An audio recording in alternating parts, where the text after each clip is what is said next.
Last week we have been going to this chapter 4. Chapter 4, that is the detection under deterministic signal.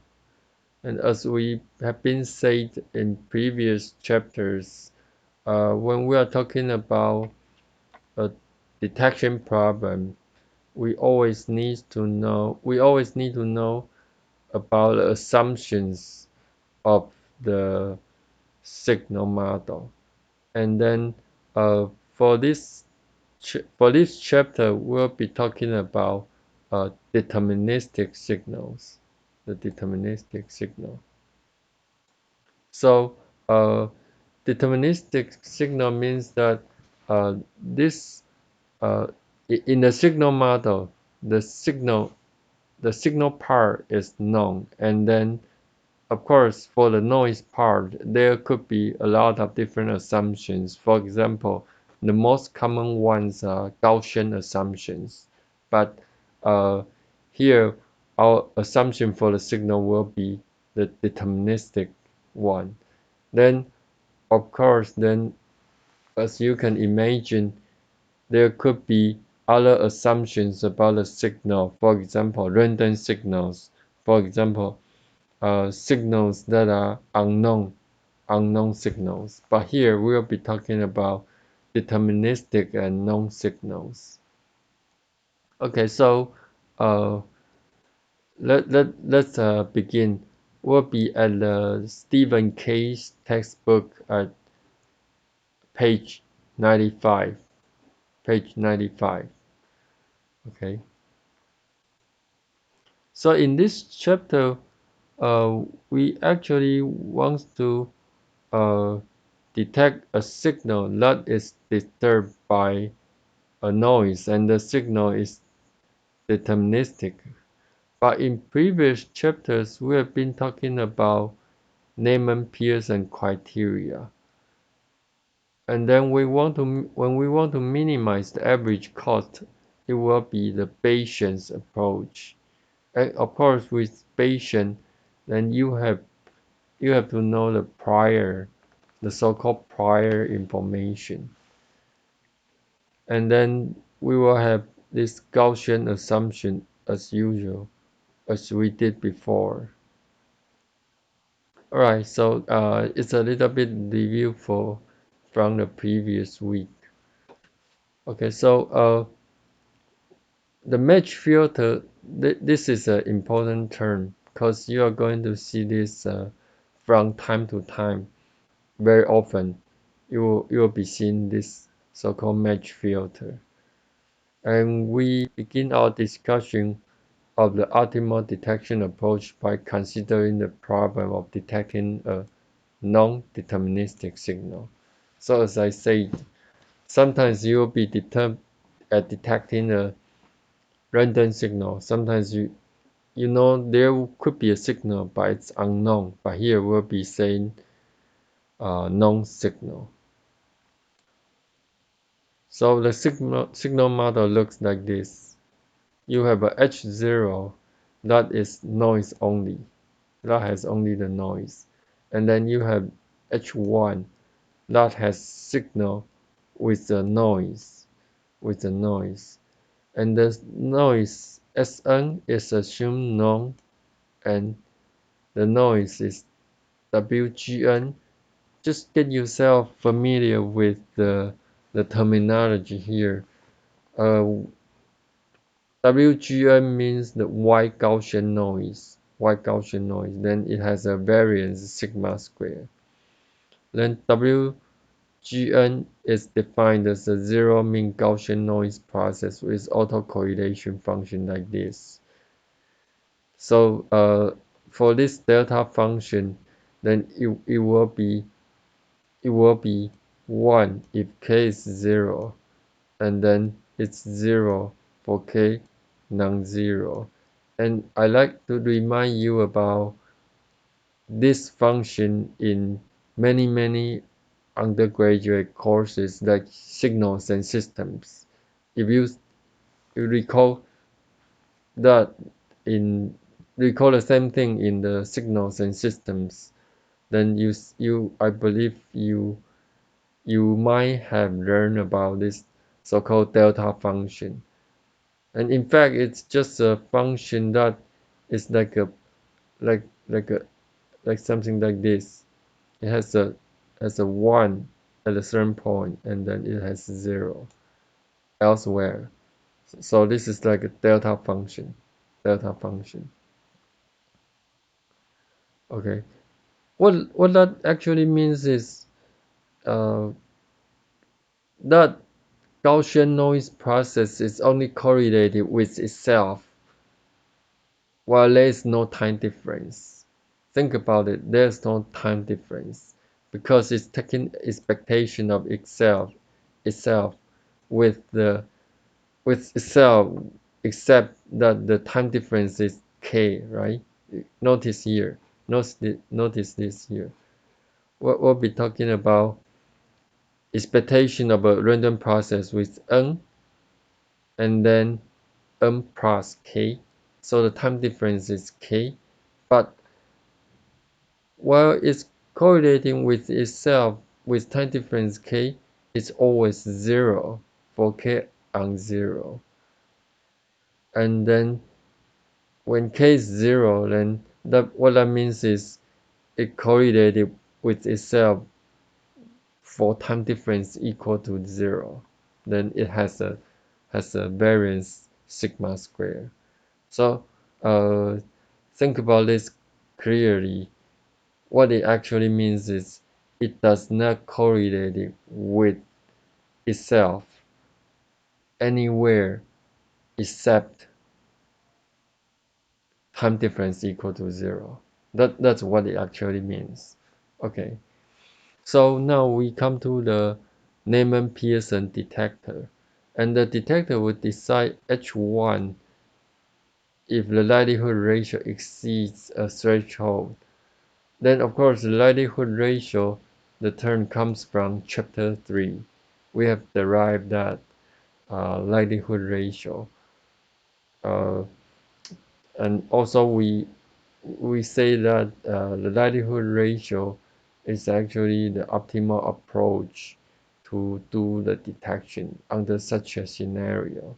So when it exceeds the threshold, or explicitly mathematically, it would be looking like this, looking like this. So uh, P of x condition on H1 over P of x condition on H0 larger than gamma, then well then of course there is an issue about gamma, right? There is issue about gamma, but when that gamma is set, then we will make a decision by the likelihood ratio larger than gamma. Right, and then here, when we have multiple samples, which is very often, because as you can imagine, while you are doing a detection problem, what you actually do is you take samples, right? The time is actually continuous, but you take discrete samples, right? For example, for every 1 second, then you take a sample, then it will be x with 0, while time is equal to 0, and x equal to 1, while the time is equal to 1 second. So on and so forth. Of course, you can do it for a millisecond, or you would like to do it every 10 seconds, right? So you take discrete samples for a signal.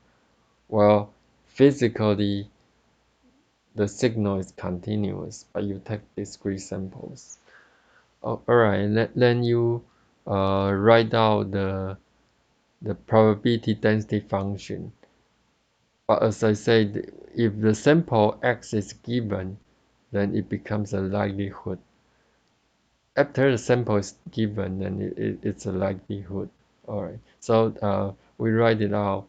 It's a probability density function with mean equal to s, and then for this one is mean equal to 0. So what, well, in fact it's x of n minus 0, but we don't have to minus 0 because minus 0 is equivalent to minus nothing.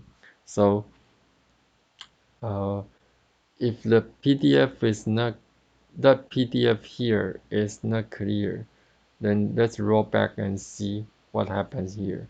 Condition on H0, condition on H0, we actually have this W, but that W is zero mean right here. Zero mean Gaussian noise. So this is in fact multivariate Gaussian PDF. And then while condition on H1, which is here, then we have Gaussian distribution again with the mean equal to S right here. If you try to take the expectation for this X, you will see that this is 0 because it has 0 mean, but this is S because it's what? It's assumed known and deterministic. That's why we have mean S here. That's the mean. So you try to put this into here, and you try to put this into here, and then what you get will be something like this. Uh, what happens is you actually cancel a lot of things out. For example, mm, for example, this 2 pi sigma square, things like this, and things like this are equal at the numerator and denominator. So you cancel it out, you cancel it out. A lot of things are canceled out, and you do some mathematical reformulation, and you get things like this. You get things like that. Okay. So now let's go to the following page, that is page 96. Then uh, let's imagine this here. You see is exponent here and then a gamma here. What happens is uh, it's easy to imagine that we can actually take natural log, right? The log with the base equal to e, that's the natural number. So you take the uh, natural log at the left hand side, take natural log at the right hand side. Then we come to page 96. You actually get something like this. That exponent disappear. The exponent disappear. Okay, so you take the log. The reason we can do that is because it's monotonically increasing transformation. So the concept of monotonic is very important. Monotonic means that when you take the function, meaning here, meaning the natural log in this case, uh, when you take that log, it does not change the order of the number. Let's say if a number is larger than the other number. Let's say if A is larger than B, then you take the log. You don't change the order. The meaning that log A is larger than log B. That's what we mean by monotonic. Monotonic. So it has to be monotonic. Otherwise, we will not be able to do that. If it's not monotonic, then when we take the log, that unequal sign will not sustain anymore. It sustains because it's monotonic, to put it the other way. Alright, so we take the log of both sides, and then we do not change the inequality. so that log L of x, sometimes we would call it log likelihood ratio. Log likelihood ratio. You take the log, you do some reformulation, you get things like this. In fact, what happens is the exponent disappear. That's just that simple. You take the log, then the exponent disappear. Okay, so you get things like this and then this. Then we will decide h1 if this happens.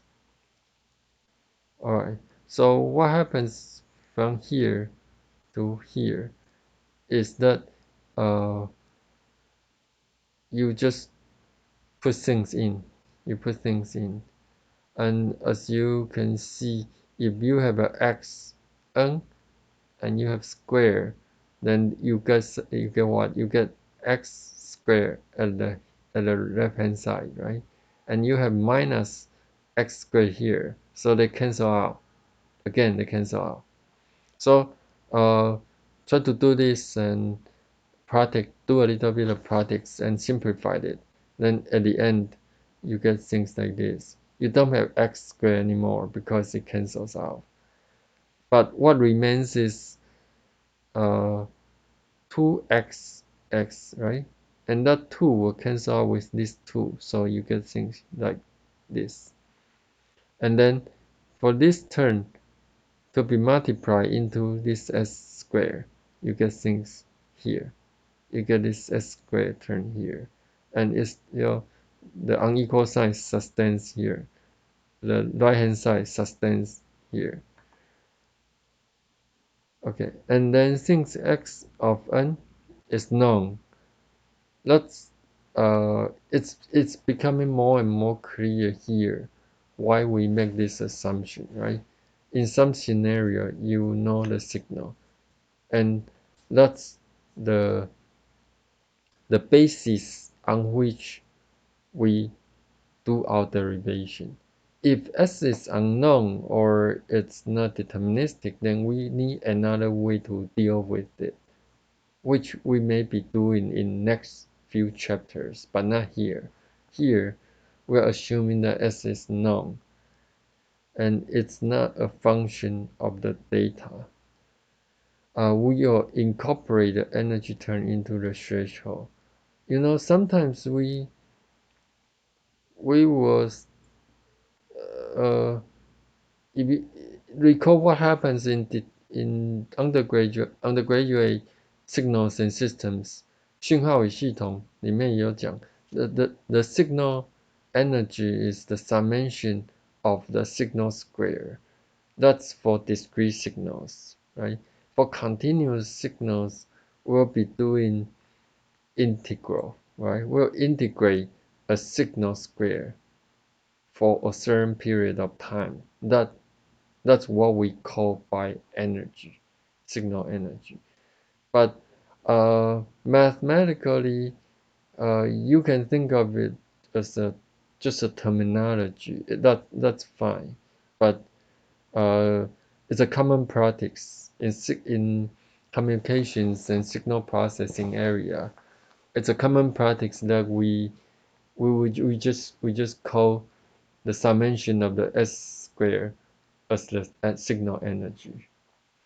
And then this is known. What that means is this whole term is known, right? This whole term is known. If this is known, we can put it at the right hand side. So we just put this at the right hand side.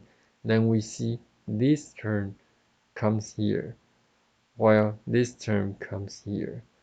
But what happens is you have sigma square at both sides, and then what we can do is we just multiply this sigma square out, multiply it out, then you have sigma square in front of log. So you see sigma square over here, right? You see sigma square here, but this term stays here, and this term stays here, except that we multiply by sigma square, then we get sigma square, and then this term comes to the right hand side here. So we will call the right hand side of inequality a new threshold gamma prime. Think about it. This is something that we know a priori, and this is the threshold to be set. Then what that means is this whole thing is in fact just a threshold to be set, right? We can just set a threshold on this whole thing, and it's equivalent to setting a gamma here. So to make it simple, we will just call the whole thing gamma prime. So this whole thing will be denoted as a gamma prime. But this gamma prime is just a parameter. We will say it's a parameter to be set. It's not something we derive. It's just a change of variable. Think of it as a change of variable. We change the whole thing into a single variable. But it does not change what it means physically because we are setting a threshold gamma here. Now we are setting a threshold gamma prime, meaning that we always need a heuristic uh, determination for this threshold gamma, right? Either it's here or here. Mathematically, they are equivalent. So this whole thing becomes we decide H1 if this thing is larger than gamma prime. But of course, uh, this thing looks simple, looks a little simpler than before. And how about we just call it T of X? Again, this is a notation.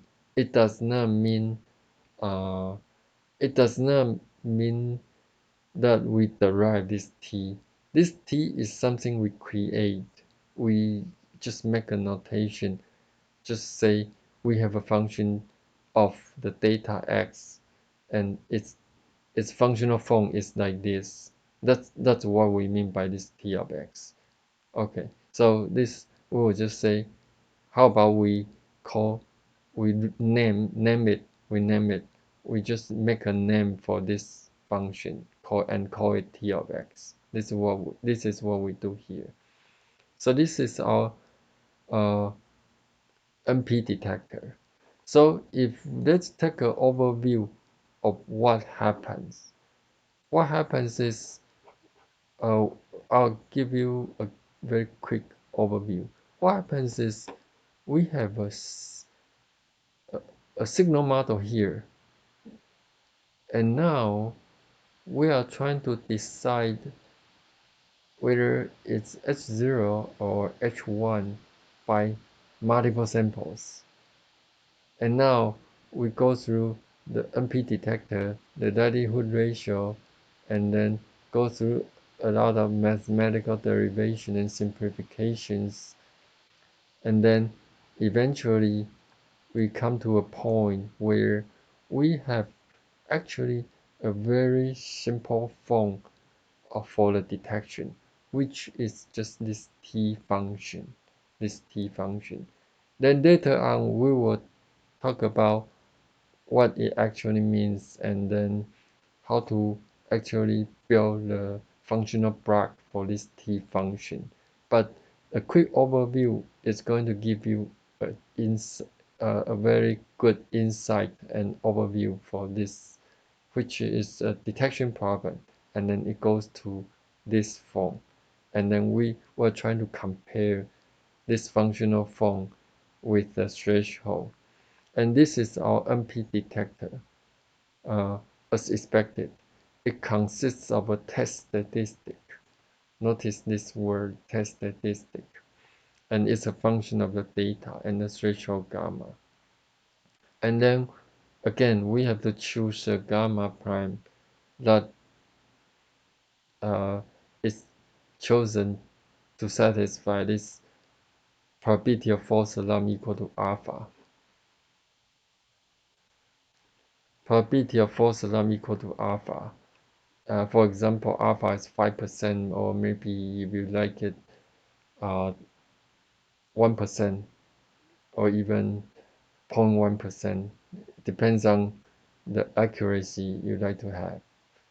Then what we to summarize, this function, which looks simple, is actually the Neyman-Pearson detector, and it comes from likelihood ratio.